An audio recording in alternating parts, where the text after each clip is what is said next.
शेतकरी कांदा उत्पादक शेतकरी बांधवांसाठी आताच्या क्षणाची सर्वात महत्त्वाची आणि मोठी बातमी कांदा भावासंदर्भातील कांद्याचे भाव या ठिकाणी वाढणार का, कांद्याचे भाव वाढणार तर किती वाढणार, कशामुळे वाढणार, काय महत्त्वाचं कारण, सविस्तर थोडक्यात संपूर्णपणे लाईव्ह अपडेट बातमी आपण एवढ्याच्या माध्यमातून बघणार आहोत।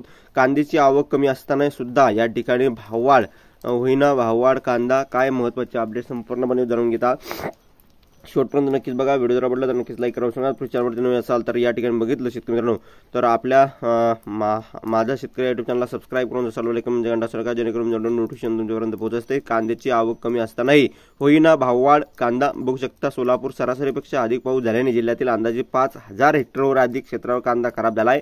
याशिवाय उत्पादनात मोठी घट झाल्याची वस्तुस्थिती आहे।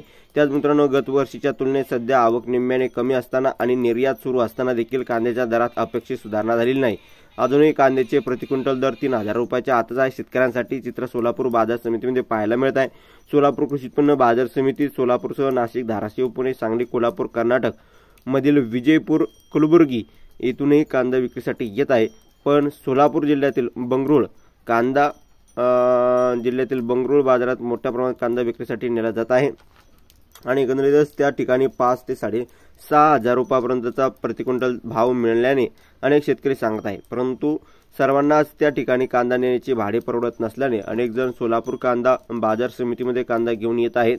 आवक कमी होत असल्याने आणि प्रदेशात कांदा निर्यातही सुरू असल्याने या आठवड्यात महिन्यात भाव वाढेल ही शेतकऱ्यांची आशा फोल ठरत असल्याची स्थिती निर्माण झाली आहे। 450-500 ट्रक कांदा बाजार समितीत आता आला तरी देखील सरासरी भाव 2600 ते 2800 रुपयापर्यंत आणि आवक 350 ट्रक असली तरी भाव तेवढाच असे चित्र पाहायला मिळत आहे।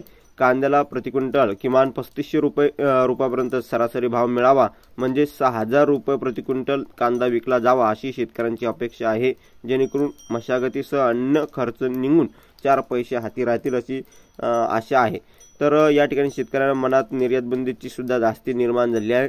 पूर्वानुभव पाहता शेतकऱ्यांना यंदाही निर्यात बंदीची धास्ती कायम या ठिकाणी आहे। सध्या अनेक शेतकरी ओला कांदा पूर्ण वाढ होण्यापूर्वीच काढून बाजारात आणत असल्याचे चित्र पाहायला मिळत आहे।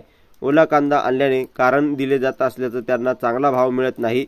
शेतकऱ्यांची घाई करू नये असे आवाहन व्यापाऱ्यांनी केले आहे। तरी शेतकऱ्यांना निर्यात बंदी होणार नसल्याचा विश्वास केंद्रीय स्तरावर अपेक्षित आहे, पण तसे होताना सध्या तरी दिसत नाही।